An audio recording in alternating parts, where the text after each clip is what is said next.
Hello అండి. నమస్తే. Welcome to SML kitchen. నేను మీ లలిత. ఈరోజు వీడియోలో రసం ఎలా ప్రిపేర్ చేసుకోవాలో చూపిస్తున్నాను. సమ్మర్ వచ్చేస్తుంది కదా! మనకి కూరల కంటే ఎక్కువగా రసం తినాలని అనిపిస్తుంది. మనకి ఎన్ని రసం రెసిపీస్ ఉన్నా కూడా సరిపోవు. ఇవే కాదండి, మన ఛానల్‌లో అయితే డిఫరెంట్ టైప్స్ ఆఫ్ రసం రెసిపీస్ చాలానే ఉన్నాయి. డిస్క్రిప్షన్‌లో లింక్ ఇచ్చేస్తాను, చూసేయండి. ఇంకా లేట్ చేయకుండా ఈ సింపుల్ ప్రాసెస్‌లో ఎలా ప్రిపేర్ చేసుకోవాలో చూసేద్దాం. ముందుగా ఒక చిన్న మిక్సీ జార్ తీసుకుని పావు టీ స్పూన్ ధనియాలు, పావు టీ స్పూన్ జీలకర్ర, పావు టీ స్పూన్ మిరియాలు, 2 పచ్చిమిర్చి, ఒక మీడియం సైజ్ టొమాటో, 7 వెల్లుల్లి రెమ్మలు, కొంచెం కొత్తిమీర కూడా వేసుకుని వీటిని మరీ మెత్తగా కాకుండా కొంచెం బరకగా గ్రైండ్ చేసుకుని పక్కన పెట్టుకోవాలి.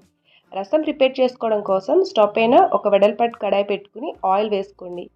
ఆయిల్ బాగా హీట్ అయ్యాక దంచిపెట్టుకున్న వెల్లుల్లి రెమ్మలు, 3 ఎండుమిర్చి, పావు టీ స్పూన్ జీలకర్ర, పావు టీ స్పూన్ ఆవాలు వేసుకుని వీటిని జస్ట్ లైట్గా ఫ్రై చేసుకోవాలి. దీనిలోనే మనం గ్రైండ్ చేసి పక్కన పెట్టుకున్న పేస్ట్ని కూడా వేసుకోండి.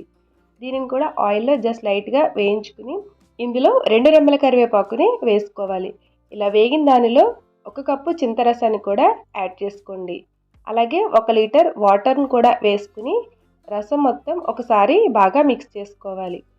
ఇందులో పొడవుగా కట్ చేసుకున్న సగం ఉల్లిపాయ, రుచికి తగినంత ఉప్పు, పావు టీ స్పూన్ పసుపు కూడా వేసుకుని మరొక్కసారి బాగా మిక్స్ చేసుకుని మూత పెట్టుకుని మీడియం ఫ్లేమ్లో 20 నిమిషాల పాటు బాగా మరిగించండి.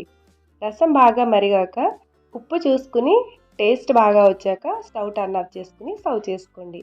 అంతేనండి, టేస్టీగా హెల్దీగా రసం రెడీ. కోల్డ్ కాఫ్ ఉన్న వాళ్ళకి ఈ రసం మంచి ఉపశమనం ఇస్తుంది.